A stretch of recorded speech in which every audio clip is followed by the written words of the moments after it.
And I'll start recording. our first woman rabbi at Temple Israel, and I sort of know what that's like to be the first, and I hope she'll share with us what it's like for her to be the first at our temple. And also with us, I think, Raysh, is your husband here? So I'm not actually sure where he is. I heard the kids before. I wonder if school might have been canceled and there might have been plan B.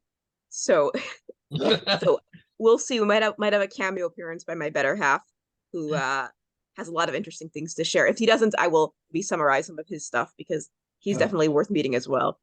Terrific.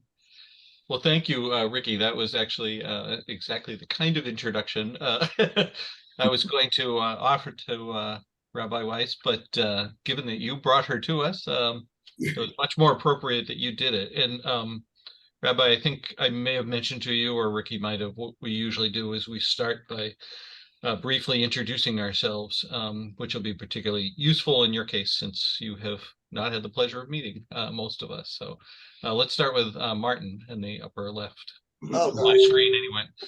Thank you, Martin Kessel. I'm active here as a sort of co-organizer of Coffee with a Purpose, and I active in a whole lot of things around town. I guess the main one is chair of the Open Space Advisory Committee, and I have to admit that I grew up at Temple Israel of Natick, but we're now through various reasons and part of Temple Beth Elohim in Wellesley, but still have a big connection to Temple Israel. Thanks, Martin. Sarah?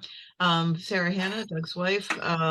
I also am active in things in town meeting member, and have been on various town committees. Retired from working in the hazardous waste site cleanup business, and interested in all kinds of things, but environmental issues in particular. So looking forward to hearing what you have to say. You probably didn't cross paths with our previous pastor at First Congregational Church, Vicki Guest, but she was very involved in the community. And if you had been here when she was serving her tenure, and she was our first woman pastor, who was partly why I bring her up. So you would have crossed paths with her because she was very active in the community. And she still lives in town, so hopefully you'll get a chance to meet her someday. So myself, Doug, I just kind of chair this group of amazing people. I chair, no, that's the wrong way.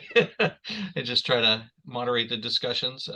Most of my volunteer work is with the Congregational Church in the center of town, mostly involved with trying to keep the building from falling down. So,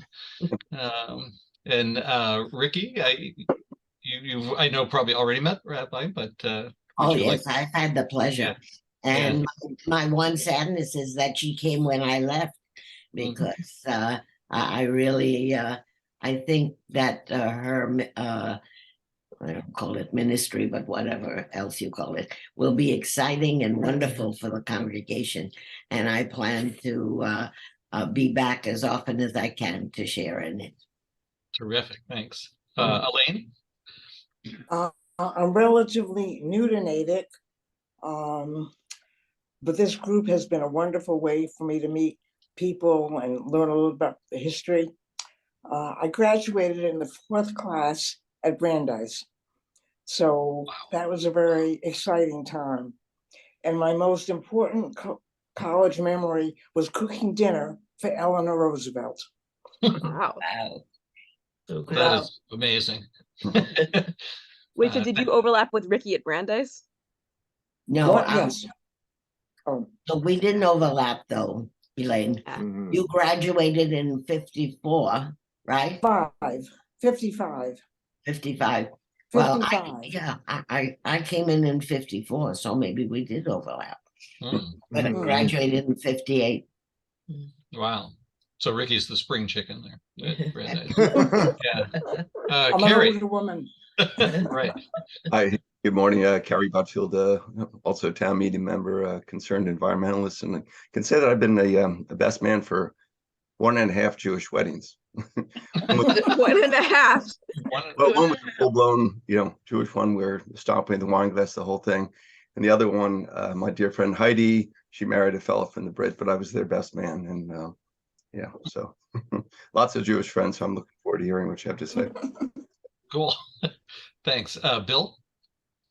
Hi, Bill Ramage, active in town government, well, town meeting member anyway, active in environmental issues. Also a member of First Congregational Church. We've been very ecumenical, I think, in our town, and we look forward to hearing what you have to say. So welcome. Thanks, Bill. Cindy? Good morning. I'm a 3-year resident in Natick. I'm a steward, a trail steward, and I help with Keep Natick Beautiful at Coolidge Field, and just helped with the CPA for Natick project. And I grew up around here and attended the Second Church in Newton, but now I'm much more of a UU person. But when I moved to Natick, I decided, instead of looking for a new spiritual home or whatever, I decided I would visit all of the houses of worship in Natick and surrounding towns. And I have not yet made it to Temple Beth Israel, so I look forward to doing that. Well, and I have to bow out really quick, but I wanted to come on at the beginning, and I'll watch it later. Great. Good to have you with us. And it was great to have you in service with us 2 weeks ago, I think it was. Tom? Hi, yeah, I'm Tom Daly. I'm a resident of Natick for 32 years, town meeting member, and I'm consider myself a racial activist and a climate activist. I try to be active as much as I can in both of those areas. I also have a member of LLAIC, which is lifetime learning, and it's predominantly a Jewish group, and I love them dearly. I just have a blast working with them and going to courses with them. So I'm looking forward to hearing what you have to say today. You're welcome. Thank you so much.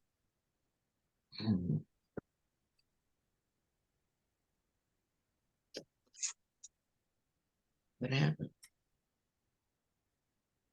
Is that everybody? I'll offer. I was probably the last one on. I'm Rick Devereaux.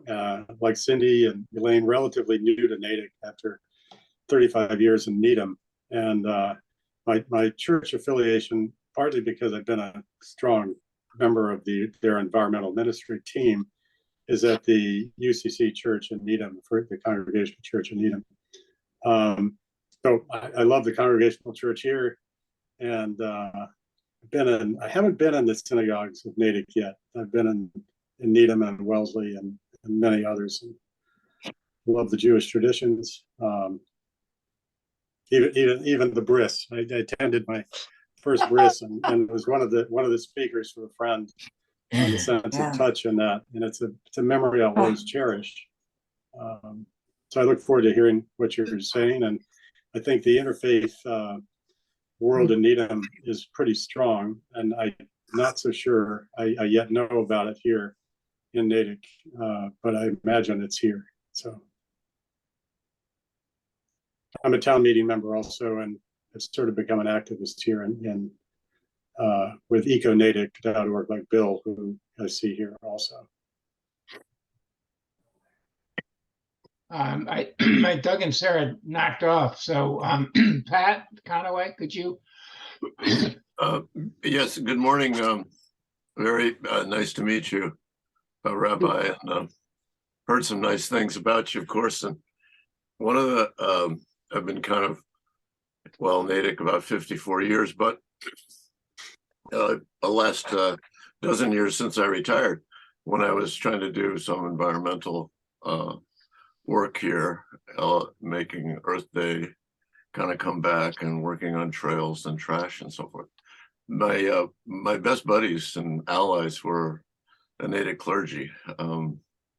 Everybody from Vicky to Ian and Eric Markman at the Harvard Street Church, and you folks at the temple, and it just it's really kind of, I don't know if maybe other communities are like this, but it seems like Natick has a unique gift and treasure with its, faith-based leadership.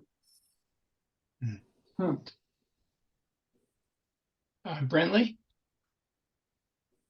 Good morning. Welcome. So happy to see you today. My name is Brinley Vickers. I'm a 22-year resident of Natick. I would say my spiritual background is pretty eclectic. I grew up Methodist and Episcopalian on one side and raised Sufi and Buddhist by my mother.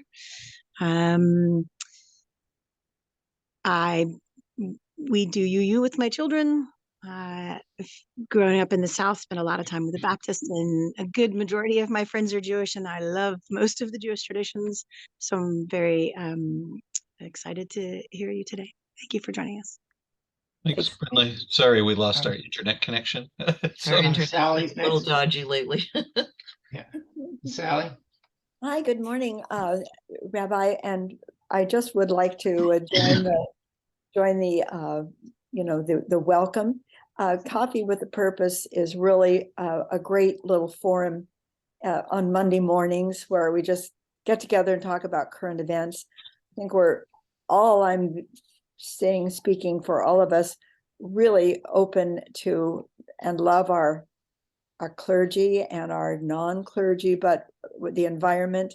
And I'm a member at the Common Street Spiritual Center, and we really welcome and embrace all kinds of backgrounds. We're kind of a bunch of religious refugees from a lot of different other religions, but we do enjoy the community, and we're very eager to embrace you. So welcome. Thanks so much. Carol, I think you're last but not least. Oh, thank you. So I'm Carol Berkowitz, and I'm going to say, Rabbi, that my kids did go to Temple Israel when they were young. They're now 65 and 63. So that was a long time ago. And we didn't have women rabbis at that time. So I'm excited that Temple Israel now has a woman rabbi. And I'm a member of the Common Street Spiritual Center because I'm very inclusive and as a person. And but that doesn't mean I can't come to Temple Israel too. So yeah, so thank you. We're so excited to have you, and it's nice to meet you this morning. Welcome. Do you live in Natick? I do, yeah. Oh, good. Okay, so yeah. So good cheer and welcome, and I think you'll enjoy Natick. Thank you so much. Let's see. So did everybody introduce themselves? Okay, Yeah, great. Bill, thank you very much for taking over those introductions for us. So back to you, Doug. Yeah. So welcome, Rabbi, and we look forward to what you have to say, and I'm sure we'll have a lot of great discussion this morning. So off to you. Great. Well, first of all, thank you all so much for inviting me into this space. I love the idea of having an open forum to discuss current issues in our community. And I want to thank in particular Ricky, who was the connector. Let's see, there's Ricky. Okay, hey, Ricky. Yep. Who really was the catalyst for me to be here. And I'm so impressed. A few of you mentioned in your introductions about how engaged this community is and inclusive. And Ricky encouraged me to come to Natick Days. This is my first year here, so it was my first Natick Days, and I was so excited to see. This is a really civically engaged community, as far as I can tell, and I love that. My family and I are so thrilled to be here. We just moved here to Natick this past summer, where I was moving from, if anyone knows Pennsylvania well, Eastern Pennsylvania, kind of Bucks County area, and something that was different there, I guess I would say, was there was less of this kind of palpable connection in the community itself at large. And not only as a rabbi, but just as a citizen, I love to be in places where community is really upheld in the broader sense and that we really get to know our neighbors. And so it's really in that spirit that I'm especially thrilled to be here with you today, because again, it's my priority, both as just a citizen now of Natick and also as a rabbi, especially to really get to know deeply and meaningfully our neighbors and to really build together. I think that that's really something we can all do together. And so we just moved this past summer. As was mentioned, I am the co-senior rabbi at Temple Israel of Natick, and I'm very proud to be part of the Natick clergy. We actually have our monthly meeting tomorrow, but some of you mentioned the connection to First Congregational Church here in Natick, and I was actually there last night for the Natick 180 and SOAR opioid vigil, and I got to meet a few members there, and it was such a beautiful event. They did a great job, and again, it's to me so meaningful to be able to meet folks. This is my first few months here, and I'm really, really eager to collaborate, especially around justice issues. A number of you mentioned work on environmental justice. It's a shame my better half is not here, because that's really, it's a passion of both of ours, but he's really done significant work. Where we moved from in Bucks County in Lower Bucks, actually, I think I hear him coming in, so that's almost on cue. He was on the Environmental Advisory Council, and he was the first, I think, non-scientist to be on that group, but they did tremendous work locally together and had some really interesting, not only local wins, but state wins that were pretty exciting. So I know that he'd be very eager to hear about specifics of what you all are doing and also think of ways to collaborate.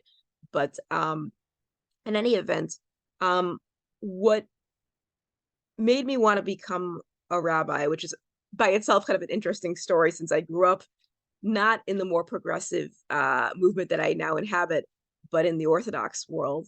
I was kind of a rebel, and what really pulled me to the movement that I'm in was an interest in a life that is both marked by traditional observance and serious learning, but also marked by being really engaged and involved in the world around us and figuring out ways to partner meaningfully and grow spiritually in that way. And so a lot of my rabbinate has been colored by those mutual passions. And I was just talking to somebody last night, you know, many of you mentioned not having been yet at Temple Israel. My first pulpit was in Nova Scotia, in Halifax. Has anyone ever been to Halifax? Okay, a few of you, yeah, okay. So it's actually only a 12-hour car ride from the Boston area, but it's a long one. And one of the things that was really special when I lived up there was this very, very dedicated core of folks that I was involved with as well, who worked on the UN's program. It's an annual program called Interfaith Harmony Week. And the whole idea of Interfaith Harmony Week is that you open up all different interested houses of worship, and anyone who wants to participate can come, and you get like a little passport. And there are programs all week where you open up your doors and destigmatize kind of the awkwardness of walking into another house of worship with no introduction or no friends to guide you through the process. And everything's made very accessible, and it's a tremendous opportunity to get to know one's neighbors. A lot of meaningful, even social projects, social action projects we worked on grew out of that week of relationship building. The highlight for me, this was of course pre-COVID, so we used to host a lot pre-COVID, my family and I. The highlight for me was I would always host at our house a dinner with different little small tables. We had a cap because we were a little house, but with folks, we'd pick people from all different traditions who'd be coming to our synagogue for the night that we were hosting. And we'd make a very intentional mix of folks from different faith traditions, and then have them in small groups answer different discussion prompts about their spiritual traditions and share. And that was just an incredibly powerful experience. I'm actually going to tomorrow pitch the idea that we work towards maybe bringing that here to Natick, because it would be such an awesome opportunity. I think it would be perfect for a community like this that so clearly is dedicated to being active and engaged neighbors. So that's a kind of passion project of mine that I hope to bring here. And other kinds of projects that I did that were related to interfaith work that very much towards the name of action. Some of you may or may not be familiar with it's a national, international, I guess, it's North American program called the Sisterhood of Salam Shalom. basically the idea is it's Jewish and Muslim women who get together in local chapters and get to know each other. And it starts social, but it kind of often ends up becoming directed towards specific, positive action in our communities. And I helped found the chapter up in Canada when I was in Nova Scotia, and it was an incredible opportunity. I co-founded it actually with a woman that I met through Interfaith Harmony Week, who's a Muslim Pakistani activist who's very active in the NDP there, the party up in the Socialist Party in Canada. And so that was a wonderful experience. And when I was a seminary student in New York, I also had this passion for kind of thinking about ways we can push beyond our individual silos. All of our communities, we have a lot of social capital. And so often, no matter where we are, even in New York City, we have all this potential that we could share if only we pushed forward and sought out these partnerships and got to know our neighbors a little better. So when I was a seminary student, some friends of mine and I were renting or borrowing space from the historic Malcolm Shabazz mosque in Harlem, near where we were living. And it occurred to us that we were using this space for our own little spiritual community, but we didn't really have the opportunity to know our neighbors as we might. And so we initiated a program, a dialogue program. There was a minor Jewish fast one summer that happened to coincide with the lunar calendar for the iftar. And so we thought, would it be perfect for us to break our fasts together in dialogue? And that was, again, another opportunity where we were able to grow in that way. And another area that I'm particularly passionate about and eager to learn about, and again, this is not so much me presenting any particular thing, more than just really eager and excited to learn about all the amazing projects and programs you're talking about, and about you and about your interests. I wrote down some notes as you guys were speaking. I'm curious to hear things like about open space. That sounds incredible. And other programs that you've mentioned in the course of this conversation. But one thing that we worked on in both of the previous pulpits I served was refugee assistance. That has been a major focus of my own pulpit and my own just path. And in Canada, it was extremely, I won't say easy, but it was much more straightforward because of the structure of refugee assistance programs. And so we were able to collaborate with a couple other local faith communities to help bring in an Iraqi family. And then when I was serving in Pennsylvania, I was part of a wonderful, wonderful interfaith mission to support refugees that helped. I just see a note in the chat. I'm just reading it. Treatment Tech did not show up here, so I'm here. Okay. So we helped bring in an Afghani family, and this group also, prior to my being there, was active and brought in a Syrian family. And so I'm eager and excited to hear about efforts. I know there are some efforts here too, but most of all, I just really want to be able to get to know our neighbors and to make sure that, Temple Israel has this incredible history. And if you haven't had a chance to come, I really encourage you to come anytime. I know it's sometimes a little intimidating to just show up to a house of worship, but if you come, I promise I'll come and say hello and introduce you to folks. It's a really phenomenal community, very warm and intergenerational, and people with tremendous, tremendous talents and passions. Present company, very much a good example of that. And I hope you'll check it out. We're on Hartford Street. My family and I live right close by to the synagogue, and so we are neighbors in Natick, and excited to get to know everybody. So yeah, I'm just very excited to hear about initiatives that you're aware of, things that you imagine we could be involved in, especially because we have so many folks who work on environmental advocacy here. I would personally love to see our community get involved in that in a formal capacity and partner with other folks.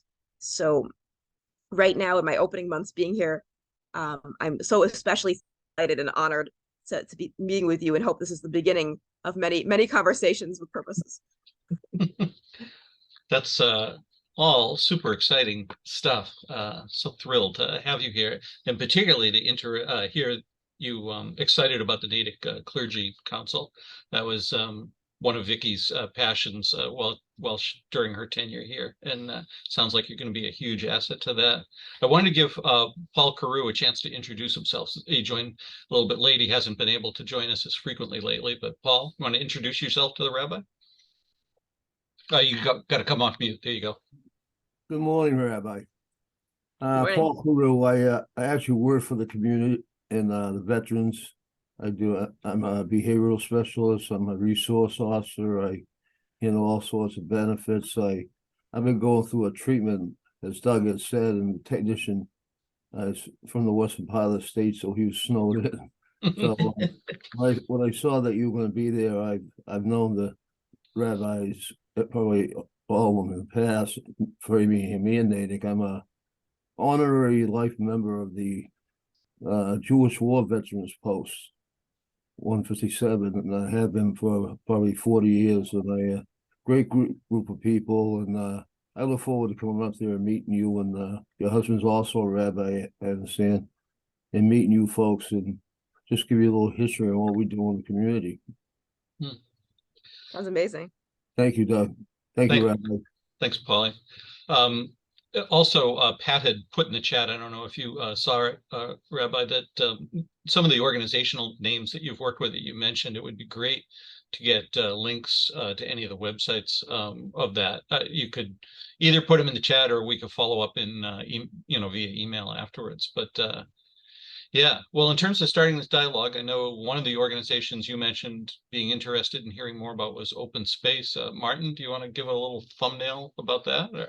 Okay. Is that possible that it could be little? So much going on.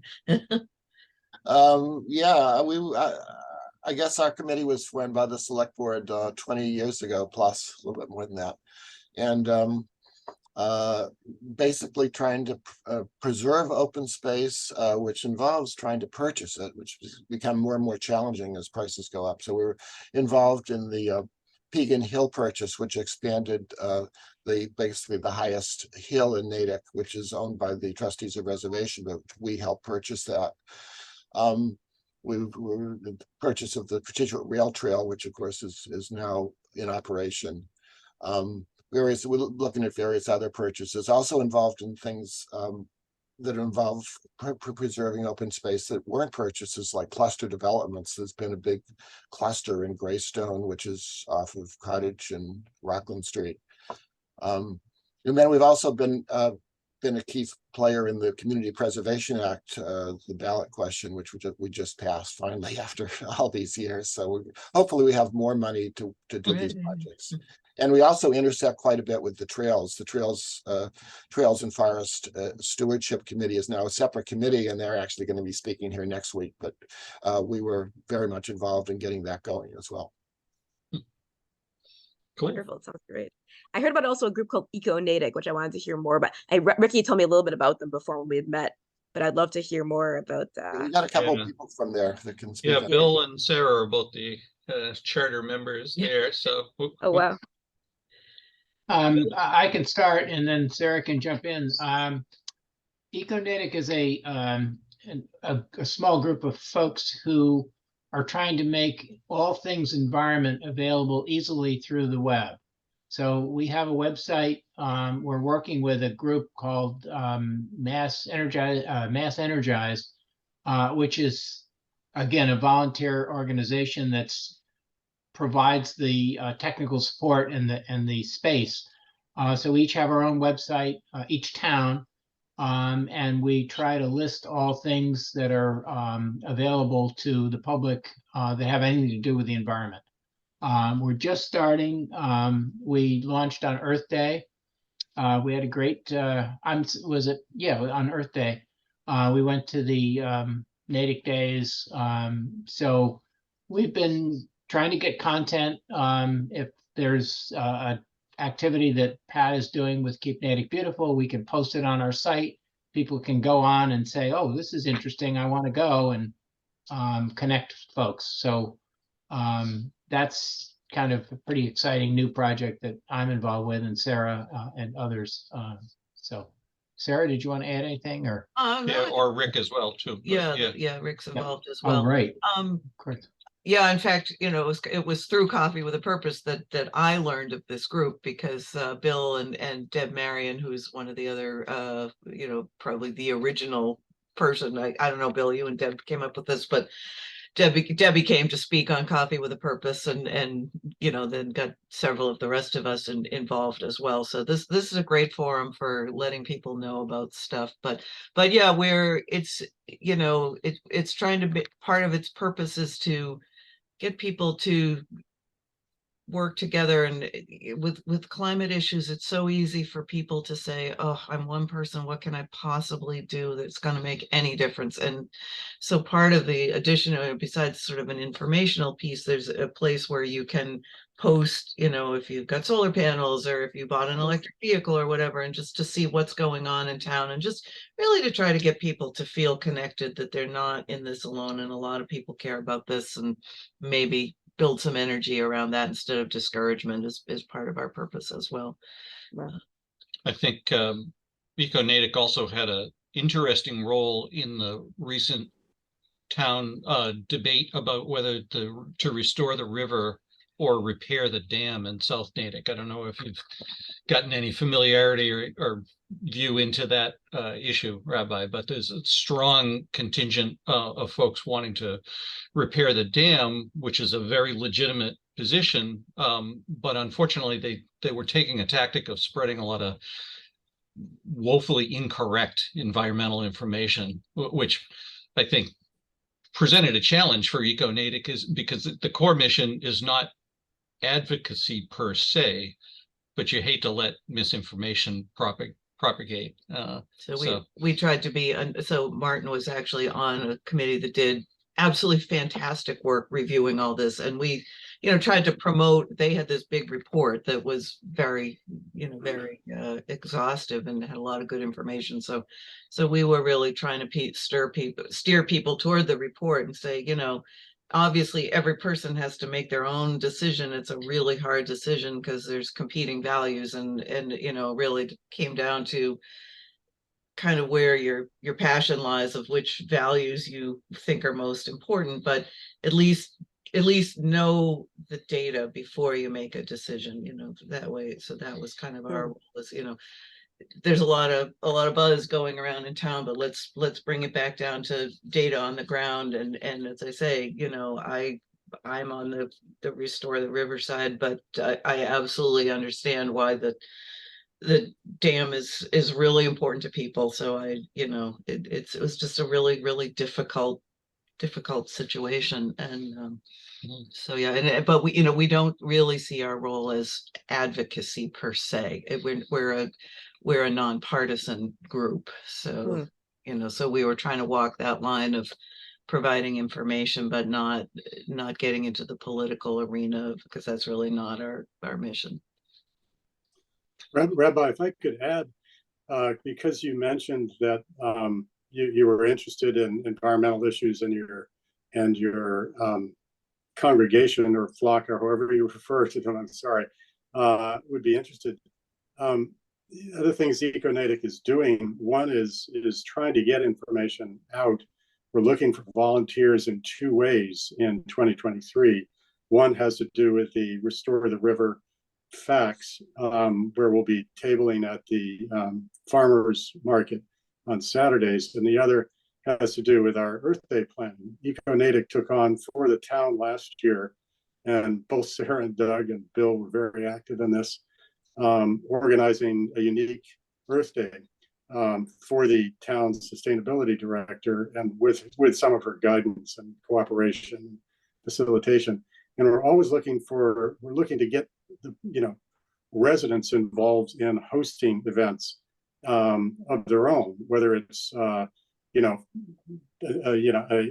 native plant garden, or an herb garden, or an electrical a heat pump installation, or talking about charging EVs, or whatever it is that they have a passion around and might have done to help to electrify and get off of fossil fuels primarily, but other things as well, just nature and environment. How are you taking care of your garden? There were loads of events last year. Some people said too many. We reviewed that last week and concluded that the too many is a better problem than nothing. So we're going at that again. We're also going to have a presence in the common on that Saturday morning. We'd love to come and talk perhaps with your congregation if there were an opportunity to do that. That's something we haven't even talked about yet as a group, but getting people to your website is something that may require some outreach. And I think we're at a point where we need outreach and volunteers. So I'll just leave it at that, and maybe we can follow up on that. Natick and Temple Israel. Yeah, that sounds incredible. I think that would be an amazing opportunity for, connecting the community and also making them aware of opportunities locally. And I think there'd be a lot of interest in that. Yeah.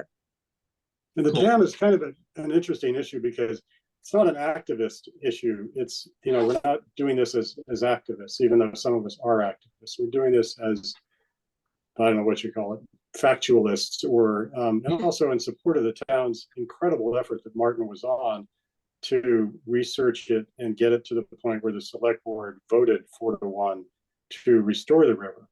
It's going to be a long process. It'll go on for years, and it'll no doubt, continue to be controversial at town meeting and elsewhere. And there's a petition out there, and they're looking for signatures to, actively looking for signatures to, restore the dam, not the river.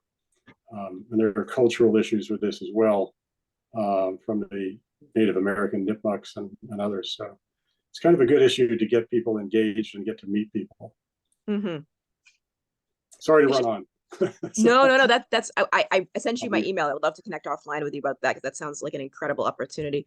Actually, I have a question about somebody had approached me recently, not so much locally in Natick, but in terms of in Boston, renaming Faneuil Hall, and one thing my spouse and I noticed in the post office here, and we're curious about this, is that image that's kind of disturbing about the indigenous people. And we're wondering, I haven't yet found any local organizations. I was very close with the indigenous community when I lived in Nova Scotia. They were very active and very public facing. But I'm wondering if there are organizations here, if there's been any kind of advocacy to remove that or change that locally, or if there are groups that are, I'm just curious. Yeah. I'd be happy to dive in on that. I don't know if anybody else wants to. Yeah, I also don't want to lose sight of the fact that Pat's had his hand up. Let's just let Pat ask his question or make his comments, and then we'll circle back to the mural and lots of activities, actually. But Pat. Yeah, that's a good question. Obviously, my comment was going to be, Rabbi, that over the years I've had some success recruiting groups from the churches, youth groups, to go out and do stuff in the town. And a lot of it's cleaning up or whatever, trail work. And so I've had some folks, from Common Street and Vicky's Church. I call it Vicky's Church. It's really the first Congo. Anyway, and then I had a couple of groups from Temple Israel help me. And, that was our youth groups. And I think that's another area where, the Natick clergy has been pretty good about letting me recruit. But I mean, other people can recruit too to do stuff in the town, which, I hope that you and your fellow clergy will keep doing. Absolutely. I'm going to send you my email also, because that's something of great interest. We have our young people, when they become of age, when they become bar bat mitzvah, we encourage them to do some kind of project, some kind of community-oriented project. And so one thing I'm trying to compile right now actively, if you have any ideas, please, I would be very eager, is a list of local opportunities that somebody who's 13 years old, let's say, could help out, because the kids are eager and excited to help out. And I just want to kind of plug them to worthy community opportunities. So good. Yeah. Very cool. Good. All right. Sarah. All right, so I will do my best, and I'm certainly not an expert by any means, but in terms of the post office mural, has been a flashpoint in town. And I'm going to throw out some facts and information in no particular order. So that mural, what it actually depicts is nowhere near as awful as, it's awful in a way, but it's awful in a different way. So I will give you a 2-second dive into the Native history here in case you haven't. Have you looked into that at all? Do you know anything about the founding of Natick as a praying Indian town? Yes. You know Okay. about King I know, Philip's I know there's a War. complicated history. Yeah, yeah. Yeah, Right. and about King Philip's War in the late Right. 1600s. So what that mural depicts is John Eliot, who was the English missionary to the praying Indians, who founded it as a praying town, they called it. That is when the Native Americans from Natick, even though they were Christian and quote on the side of the English, were being essentially deported to Deer Island out in Boston Harbor because the powers that be felt threatened by them because they were Native instead of European. And that is John Eliot basically trying to comfort his friends as they are being shipped off.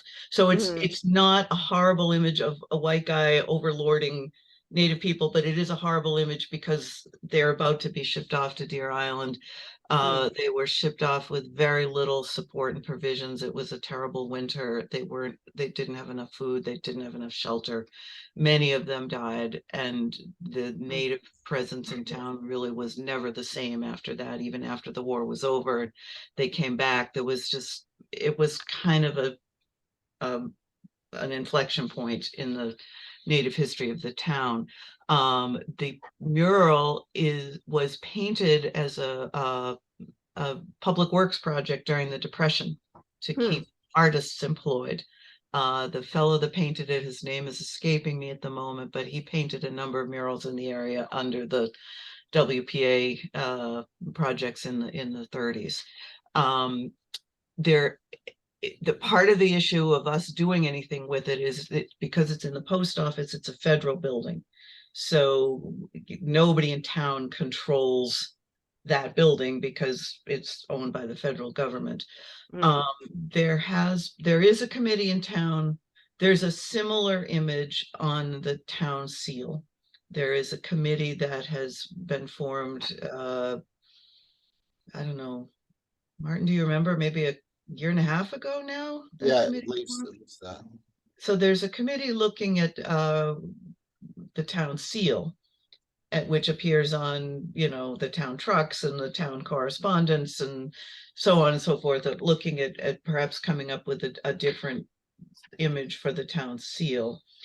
There has been a lot of discussion about trying to provide some context for this mural, which I think would be helpful because, I understand having, looked into it. I find it, a piece of history, both in terms of this was something that happened, that we did this terrible thing to the Native people here, and it depicts it. And it's also, frankly, coming to be a piece of history as a WPA project from 90 years ago. But I think it would be greatly helped by some context of some explanatory murals. That's my personal opinion. And anyway, so that's like the 90-second throw a bunch of spaghetti data at the wall in no particular order. Yeah. Another resource that you'd be interested in meeting up with is a woman, Gail Coughlin. Is that Coughlin. Coughlin, who's works with the Natick Historical Society, and her particular passion has been Indigenous roots in the country and locally. She's actually is just concluding a set of talks on the Indigenous roots of Natick. I believe there's a talk. Maybe there's still one more this week. Next week. Yeah. Well, I'll send you the link to that, but she would be a good person for you to get to know as well. Yeah, she spoke to us a few weeks ago. So if you look at our YouTube channel, you'll be able to see her presentation to us. So. Yeah, it's a long and complicated and very interesting history. Hmm. Yeah. No, thank you for that. That was history I did not know that behind that picture. So that really flips on my head a lot of assumptions. That would be like a great. I have to somehow bring that to my community. That's an amazing story. Yeah. Yeah, it is an amazing story, and in fact, there is still a group of praying Indians, although they don't live predominantly here in town, but they periodically come and reenact the forced removal to Deer Island, and Doug and I went a few years ago, and it was an amazing experience. We met at the basically at the dam in South Natick at like 4:30 or 5 o'clock in the morning. It was still dark. Wow. And there was a small group there, and it had been publicized. I was frankly surprised. We were the only white people that showed up. And they had a brief ceremony remembering their ancestors. They were super welcoming of us and let us participate and offer our reflections on things. And then they ran down Route 16 to Watertown and got in canoes, and we actually drove down to Watertown where they were launching the canoes, and they canoed out to Deer Island. Wow. And it was just, and I don't know if they do this every year, but this I believe they do this periodically. As I say, I don't know if it's annual or not, but incredibly powerful, really interesting to to participate in that. I was very moved by it. I just found it fascinating. It's as you think about pitching your idea of the kind of the passport, I've forgotten the terminology you used it to the Native Clergy Council. It would be wonderful to have the indigenous populations included in that council somehow to promote our understanding of their native faith roots and how it's interpreted current day. Ricky, yes. I don't know if they still do it, but at one point, once a month, Native people would come and worship at the Elliott Church, which is the site of their ancestral worship space. So Reverend Adam Elliott, who is the minister of the South Natick Unitarian Church, he's the one who would know more of whether or not they still do that. And they also powwow in early September at the state park every year. So thank you, Ricky, for that. Martin, you had your hand up. Yeah, just to complicate matters, all this is discussing the praying Indians and their heritage, but there's also a Nipmuc Council, which is I wasn't even familiar with until the dam came about, and they were very active on the dam issue, and they trace their lineage back before John Eliot came to the Native Americans who were here before John Eliot.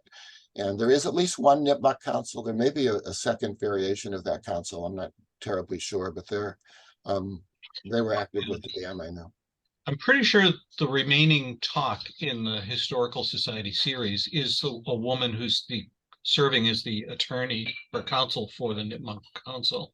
I'll try to look that up as we're talking, and I'll certainly put it in the follow-up email if I don't get it during the session.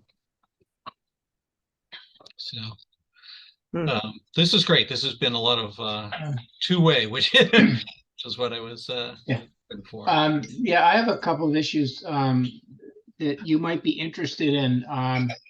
My neighbor's sister is a female Jewish rabbi, and I think she's in Newton. I will get her name and contact information if you're interested.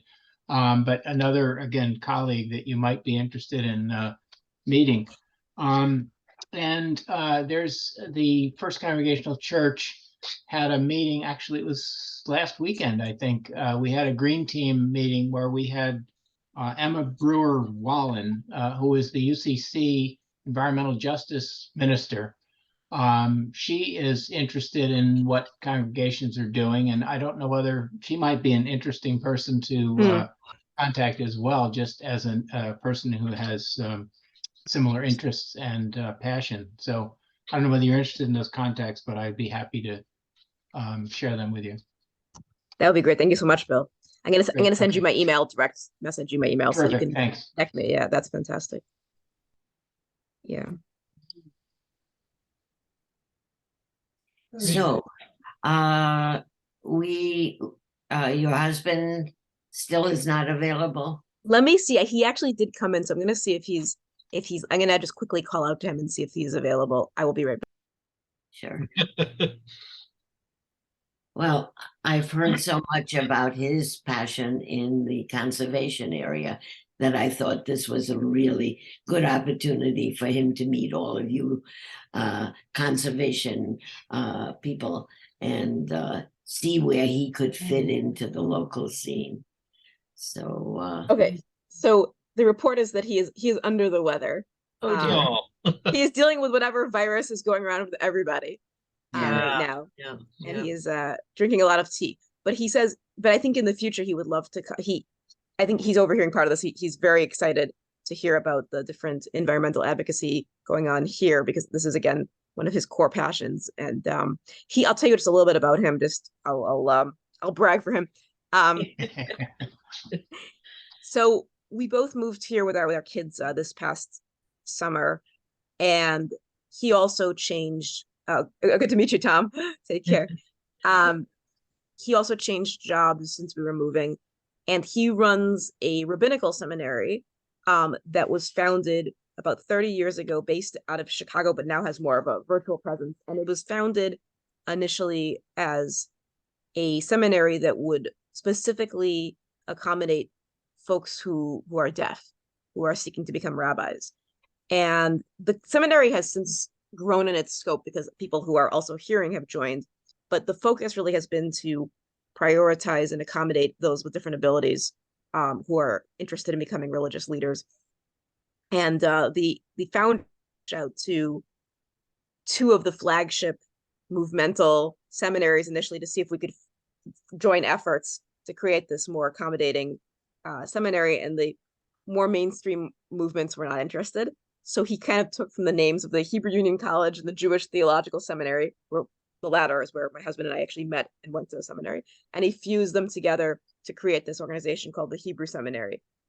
So that's what he's doing now, but he does a tremendous amount of volunteer work around environmentalism, and he could tell you a little bit more, God willing, when he comes later to share about his work around a few different things when we were in Bucks County. One of them was about reusable bags, whereas here that is now a given. In most stores that you would use reusable bags. There it was not as much of a given, and it was a statewide effort to change that, and he was very much involved in that. And he also did a tremendous amount of work in the Parks and Rec department, thinking about ways to make more accessible different kinds of recycling and more environmentally friendly ways to dispose of waste in the public areas. So those are some of his projects. But anyway, okay, I see a link. Let's see. Natick Historical Society. Thank you, Doug and Sarah, for that. This is fantastic. And I'm wondering, going back to that piece, I'm wondering if anyone has contacts for the Nipmuc community. I would love to be in touch and reach out, because again, we have a wonderful interfaith group, but there's some traditions that I don't see represented, and I want to make sure I'm able to connect with them as well. Yeah. I love the idea that's doing the Wednesday talk spoke to our congregation, offered the sermon a month or two ago, and would be a good contact. Yeah, she would be a good contact. And one step back to what you were saying, Rabbi, about the bags, I want to give a shout out to Pat Conaway, who's here on the call, who was instrumental in getting the single-use plastic bag ban here. Led the charge. So Pat was our hero. So I want to give a shout out to him. A kindred spirit. So yeah, no, so he'll be thrilled to come on, sometime later when he's a little bit stronger with more of a voice. But yeah. So So he also, I should mention another group that he's involved in that's relevant here. There's this organization called Dayenu, which is a Jewish in response to the environmental crisis. Dayenu, I'll put it in the chat so you can see how it's spelled. And Dayenu, although it's Jewish in orientation, those of you who have Jewish background know that's the song we sing in Passover, saying "It's enough." That's actually the anthem. The concept is that you can start these small Dayenu circles in any community, and they give you incredible resources to do grassroots work in your community. And he actually founded a Dayenu circle in Bucks County, and they did also some incredible work within the framework of the Jewish community. We would love to see something like that come here eventually. You know, I'm new, so I'm kind of like building up to some of this stuff, but he used to work at what's called a Reconstructionist small community where there were many environmental advocates as well. Very, very cool community called Kihilata Nahar, otherwise known as Little Shul on the River in New Hope, Pennsylvania. And they still have their Dayenu circle going strong. So that's some of the work that we've been involved in. But this is really wonderful. So I'm curious I'm curious how Coffee with a Purpose came. Oh, I see that actually Pat has his hand up on before I ask my question. Well, and he'll be able to answer that question. So go ahead. Whatever it is, he'll answer it. Yeah, I guess yeah, you led right into about 6 years ago, I think, we started in person over at Common Street Spiritual Center, and Minister Ian, you and I were working together on a few, environmental things as well. And then it provided the space. It was great, little location because it was right downtown. And then it was a beautiful little lobby there that we used. And so we got it rolling. And then, of course, in the recent years, last couple of years at least, Doug and Sarah and Martin have really, Bill, really kind of taken the torch and kept it going. And we mostly meet virtual now, because of the COVID thing and so forth. But one thing I was going to mention, I was admiring about what you were talking about your husband's work, I think. And one of the things I've always been trying to develop, and I think you can do it in churches and schools and community groups, is the ways that people in their everyday lives can, like heal the earth and build community. So these sort of basic daily practices, going to the store with your reusable bag and not using single-use plastic, and just daily things are quite, I think they're basically apolitical, or, picking up litter, or just, keeping in touch with your community and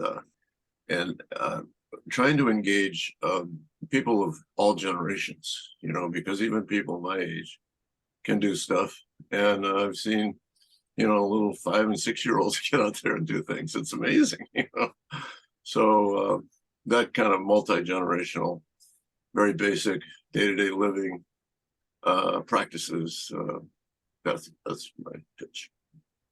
Speaking of that younger generation, one thing that we haven't recently been able to follow up on, but that Pat was instrumental in the beginning days of Coffee with a Purpose, was having folks from the high school as part of our group. I mean, you look around the virtual room here and see a bit of a gender group. You're a fresh younger woman. A demographic, generational.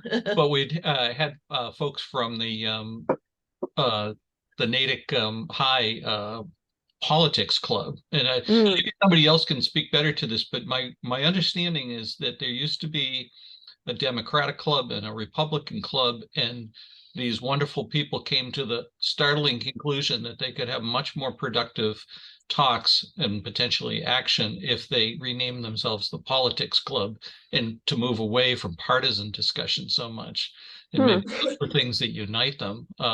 So we're really hoping to get some of those voices involved in us. So of course, we overlap with school hours, so that makes it a bit of a challenge. But they were able to join us when the school was, shut down for COVID, and that was really cool to have them But now that, now that they're back in person, obviously they have other things going on at this time. So, but we miss that younger voice. It's wonderful.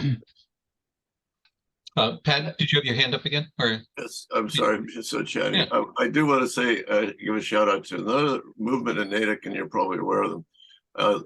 There's Laura Writing, and she is their, what's her proper name? Maybe Polly can help me. It's our multicultural coordinator downtown. She has an office, but she's an advocate for gay and LGBTQ rights and issues. And I think I have her title wrong, but Natick has done some really, forward. But again, it's because the clergy, like Vicky and Ian and pastor at St. Paul's and Eric Markman and all these phenomenal people, and the rabbi, I forgot his last name. I think they were really quite.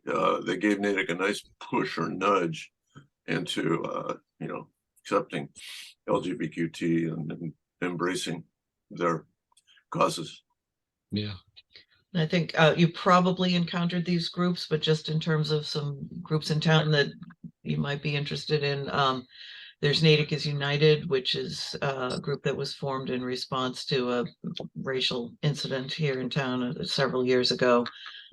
There's Spark Kindness, which tries to, as their name sounds, promote kindness to others and so forth. And they run some wonderful programs for, primarily focused at parents of young kids or school age kids. But they do a bunch of stuff. There's Natick 180, who I'm sure if you were at the opioid vigil, you're probably aware of them, but those are just off the top of my head. You probably know these names, but in case you didn't, throw them out there.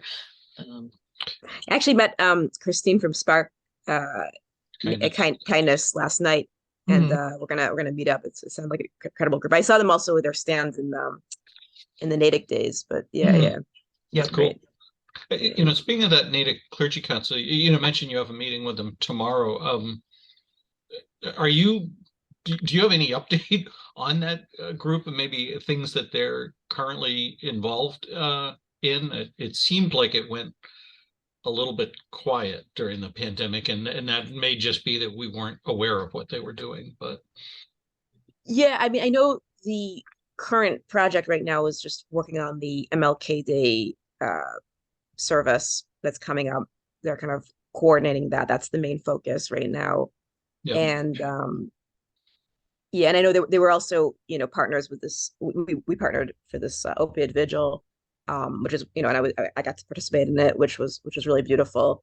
They did a great job, and we always meet at the First Congregational Church in downtown Natick. So they've been wonderful partners, and I'm excited to get to know our neighbors in that way too. They're really a wonderful group of folks. So very, very excited to work with them, and I think there's a lot we could do together. So I'm very much excited for the potential of what we have ahead of us. Yeah.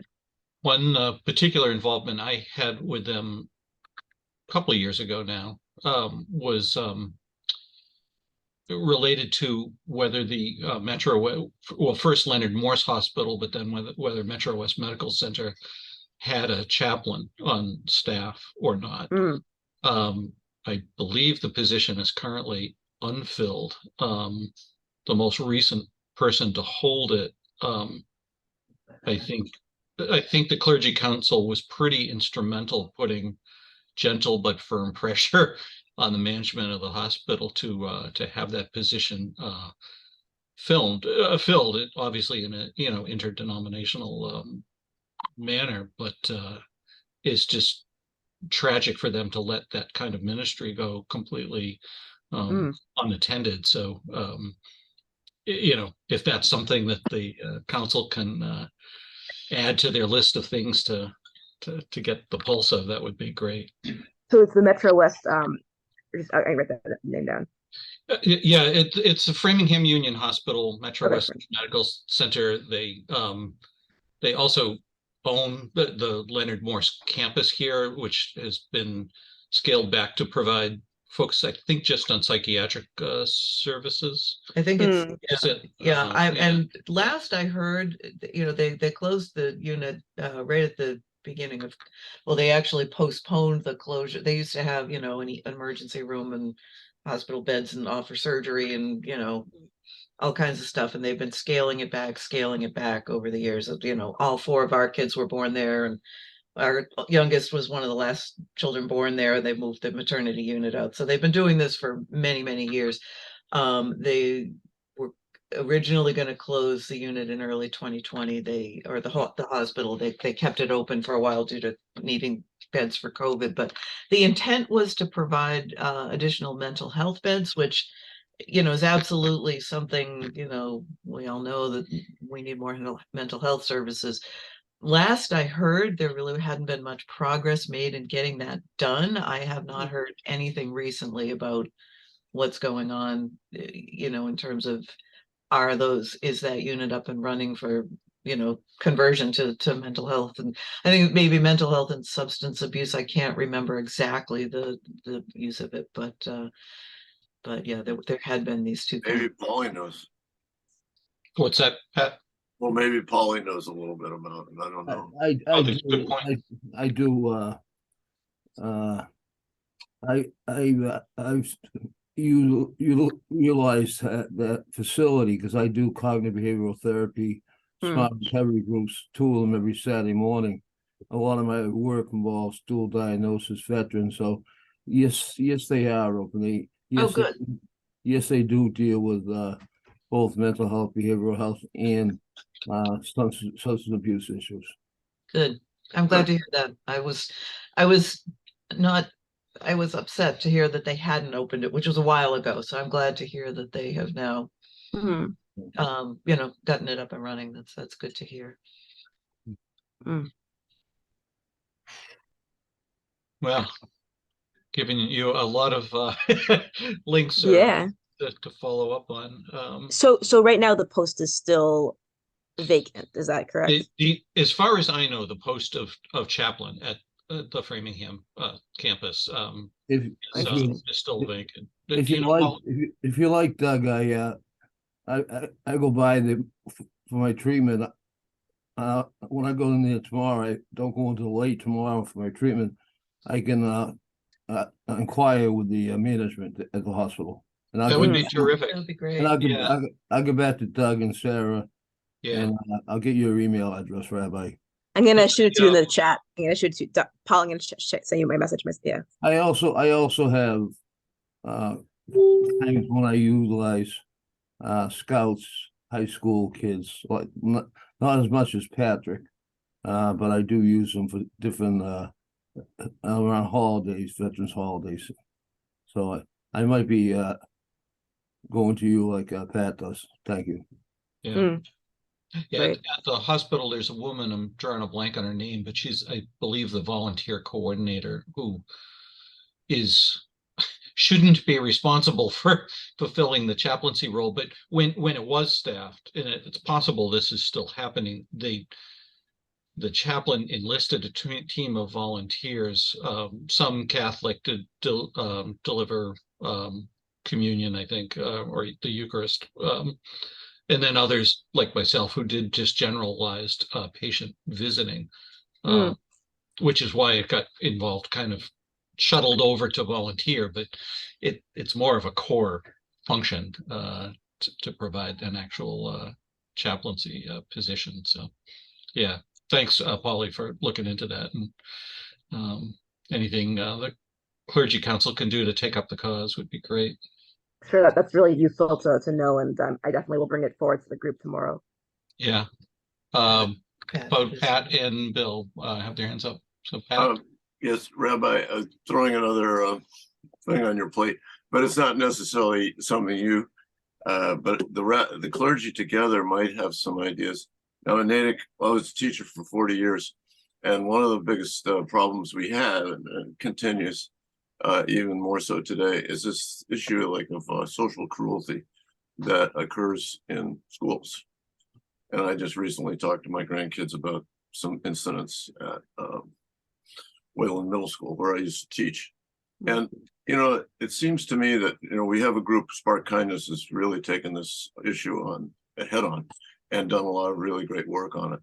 But it seems like it could use, you know, I don't know, with religious education or with other avenues. The problem is that the kids have one of these, and they're kind of like a nuclear weapon of mass destruction at times, you know, in the wrong hands, or, you know, it's just so hard for a 13 or 14-year-old to figure out, you know, like all the consequences of posting these things on Instagram, the nasty things that can happen among it. So I just throw that out as I hope the clergy will get involved in that. Thank you. Bill? Bill, did you? Along the same, not the same lines, but there's been so much anti-Semitism in this country, and I just wondered if you had any comment or insight or thoughts about that. It's very concerning to me. My Jewish sister-in-law lives in Pittsburgh, and she's walking distance from this temple that was attacked several years ago. So it's very much kind of in my head, and I just wondered if you had any thoughts or comments on that. Yeah, I mean, it is a very real thing, unfortunately. I don't think it's new, but I think it's become normalized to externalize those thoughts. And that's been the tragedy of the last few years, not just anti-Semitism, but all sorts of forms of bigotry. I see it as inextricably bound to other expressions of hatred, including and not limited to really severe racism, included and not limited to homophobia, included and not limited to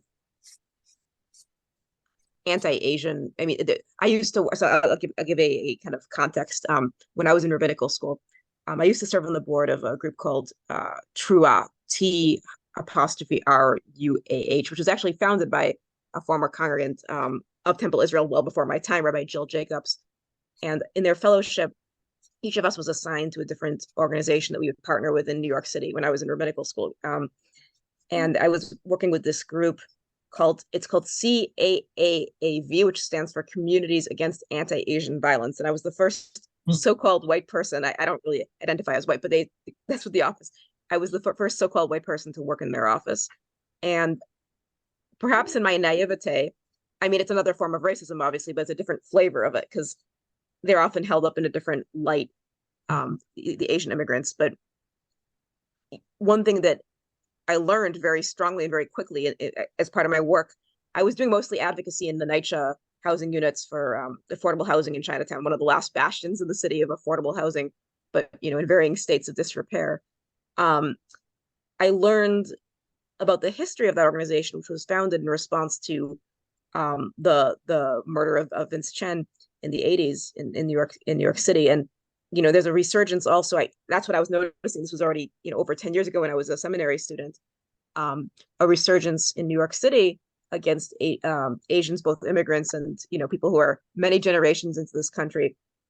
And I see it in every facet of our broader community is just people feeling a real fear of losing whatever ground they have, and as a result trying to put down other groups, and that's been again made acceptable by certain very vocal voices in our political establishment, and also certain cultural figures, celebrities who've given a platform for really very dangerous thoughts. And I'm thinking, I'm sure all of us are thinking about this now in terms of what's going on with this landscape of social media, what's going on with Twitter. This is a serious issue for all of us to contend with, and I'm glad you brought up. Anti-Semitism is just one flavor of a very big issue. I think, especially as a person of faith, I would like to believe, and I know that we're better than that, and I would like to see us as a community taking some strong stands against hate speech. And we just mentioned Spark Kindness, which I think is a wonderful, and I think, Pat just mentioned about the kind of crisis of cruelty in the schools. certainly there's the micro level of just of how we model it in our interactions. But I think as all of you are communal leaders, I think there are ways for us to think about organized reactions to modeling kindness and to fostering dialogue. One of the things that I think is sorely lacking that gives rise to this kind of heinous behavior, both in speech and action, is a fundamental lack of just people getting to know each other. And this goes back to my fear of silos. I don't like silos. The biggest thing we can do for children is put them in conversation with each other. And obviously what's at home is the most important imprint on a child. So you can't really necessarily erase that. But what you can do is you can create structures and spaces and opportunities for dialogue. And one thing that I'm very interested in, I mean, if there are organizations here that do this, I'm interested especially. There's a wonderful organization in Western Massachusetts that some friends of mine are involved in called Hands Across the Hills. And what it does is it brings together these two communities in Western Massachusetts and in Kentucky to have conversations across political divide. And it's been phenomenal. They actually have a training coming up in I think in April. And anyone can go. Anyone can go. So if you know anyone who's interested, it's a fabulous organization. And I'm really interested. I think my strongest interest right now, just broadly, beyond even the Jewish scope, is how can we get people to talk to each other? How can we respond to this dissolution of civil discourse that's really plagued our country? How can we facilitate that, you know, on the micro level in our own communities, but also the macro level, kind of the more, you know, I think it really starts with individual communities. And that's why I'm especially glad to be in a space like this, because we can think together and think about, you know, there is such polarization. I see it, you know, we see it in our own communities. People get very triggered in a way that they didn't by just proper nouns. And again, I think that we have a role and responsibility in demonstrating to people that we can speak in a respectful way, in a way that isn't some kind of binary. You know, you were talking before about the dam, the whole conversation about the dam. And I think that's actually a great example, not so much in terms of bigotry, but in terms of like the way communication is broken down, that people feel so, you know, riled up. The idea that truth is arbitrary, right? That we live in a media landscape where that has become an actual problem is something that, again, as a person of faith, I see as a primary concern for all of us. I do believe that there are certain facts and we have to think about standing up when we see, whether it's towards this particular group or whether it's towards something in our environment. You know, it is really important for us each to take individually and collectively a very strong stance and make sure that the center doesn't fall, you know, the center doesn't collapse, because we're in a very polarized moment. So I don't think it's insurmountable. I think groups like this are a wonderful way in. I really do. And I really am so grateful that you're here and that I'm able to be part of this conversation. And I look forward to future conversations. And I love what you were just sharing about the young people coming in. You know, Sarah, you were mentioning the Natick high school students.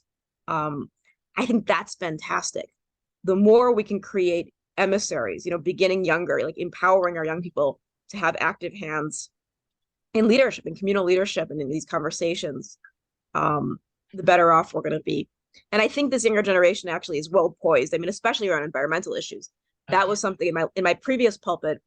The students, I used to work with this group of students who were in middle school around specifically environmental issues, and they taught me there's an actual clinical term, and I don't know where I think Paul's a therapist, but like, you know, they taught me about the term eco-anxiety, that's actually a clinical term for their generation. Yeah. And that just blew my mind, you know, that's something that is a category, but it's all in their mind. And the fact that they are so aware of it has motivated them to take leadership. This is the students I worked with. You know, they were the ones who led the campaign in my previous pulpit to start composting, you know, and where certain adults would pitch it and they get ignored. You can't ignore a kid, you know. And so I think when we have these burning issues, to bring the children before our officials and to engage in conversation is not only empowering, but it's also just it's the voices that we should be heeding at this time. They were actually a powerful voice in the Restore the River conversation. But among the many wonderful things that the committee did was they solicited input from middle school students, and it was resoundingly in favor of the ecologically responsible option.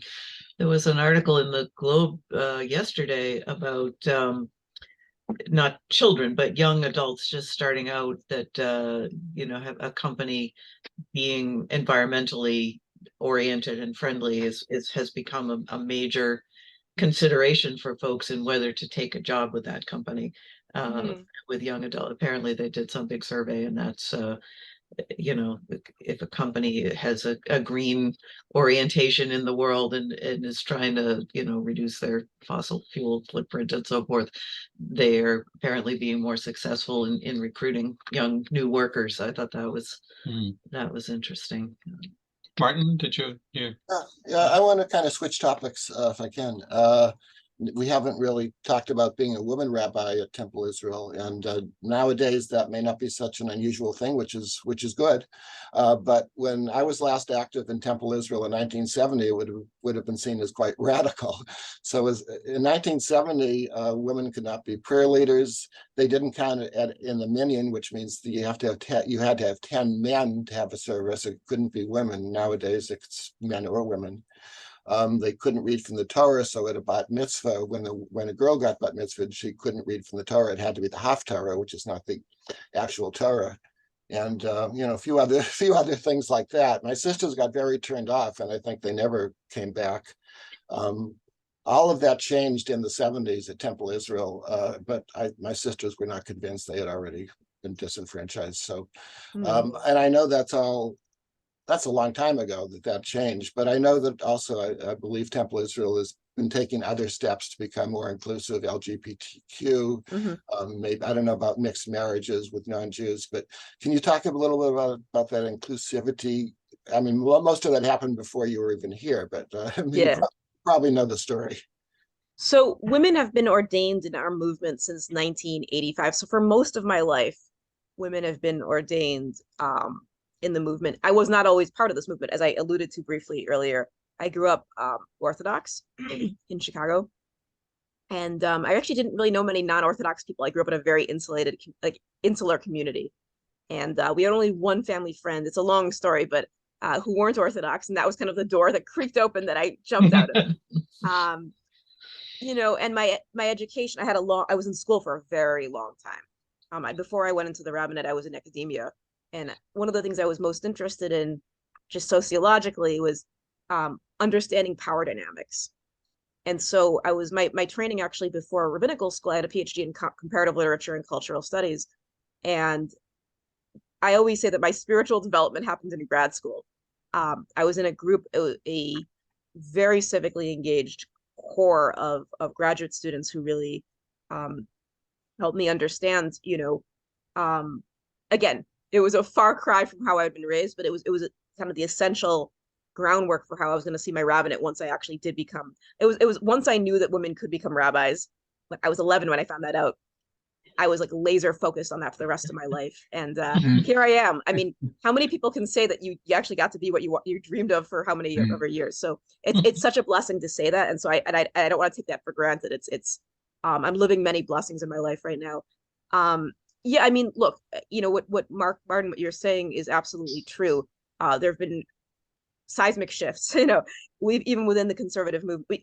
By the way, it's capital C, not small c, because people get very confused when they hear conservative, they think it's political. It's referring to the conservation of both Jewish law and kind of adaptation. So that's the movement's name. But I actually, part of my kind of story of how I left the Orthodox movement, I secretly organized my own bat mitzvah, because of course I wouldn't be able to do anything if I had a bat mitzvah in the Orthodox setting. I mean, I'd be able to get up on a stool and recite some rhymes, but that was literally what young women did in my community behind a wall, because there were segregated men and women. I learned how to chant Torah secretly, and my sister was in college, and I coordinated with her. She was at Harvard at the time, and we the first days of the internet, and we coordinated my own clandestine bat mitzvah, and I had to get a ticket So last minute. cool. It's a whole story. I had to get That a is ticket. so I was cool. 12. I was 13, so I had to get a ticket from my parents 2 months before I broke it to them what I was doing, and they told me I could do it on the condition that we don't tell anybody. So there we go. So that was the beginning of the rest of my life, was leading services at the Harvard Hillel, which is the Jewish Students Organization. I had my service there. It was wonderful. And then I worked as a professional Torah reader, actually, as a teenager, in my 20s. And it's been a wonderful path. So Temple Israel, many of you, I'm sure, know, our Rabbi Emeritus, Rabbi Harold Kushner, who's phenomenal, very famous author, theologian. There's also, though, a famous theologian who was even before Rabbi Kushner, Rabbi Richard Rubenstein, who was here for a couple of years when I think it was still in Natick Center, the building. So it's very humbling to be part of this incredible community with this incredible legacy.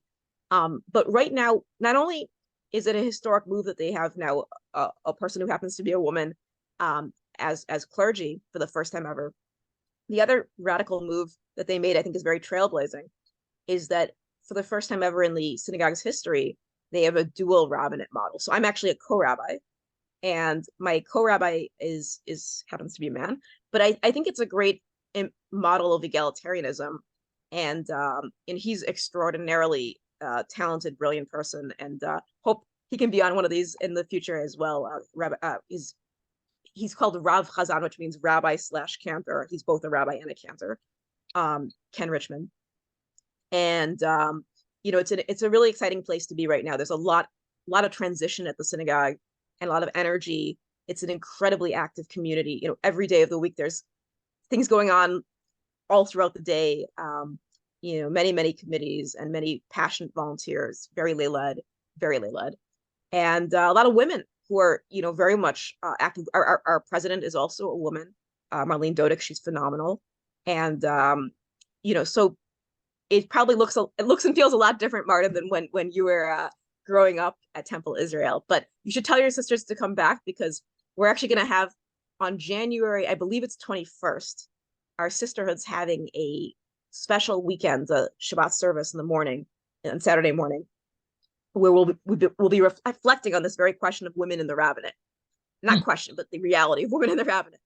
And there are 3 women in our community who happen to be rabbis, in addition to myself. So there's actually Rav Chazan Richmond's spouse is also a rabbi, as well as the chaplain for Wellesley College is also a member of our community, Rabbi Dina Bodian, who's phenomenal, who went to my spouse's, before he was there, rabbinical seminary. And so we'll be hearing from all 3 of us, and it should be a wonderful, wonderful morning.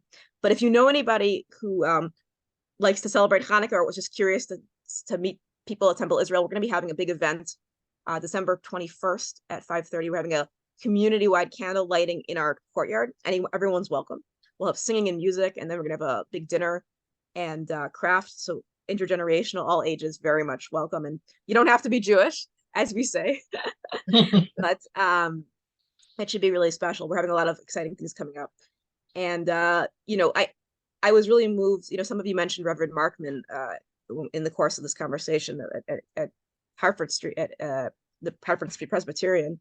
I had a chance to meet him a few weeks ago when they dedicated the community garden that we share in his honor, because he was like the founder, and he was really extraordinary. And he also was succeeded by female clergy, Reverend Katie Cole down the street, who's phenomenal. So I think clergy looks a lot different than it did some decades ago, and that's wonderful. And I actually very rarely think of myself, we'll say, female rabbi.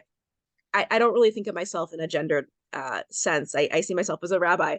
Where I grew up, that would have been a much more dramatic thing for me to say. But I've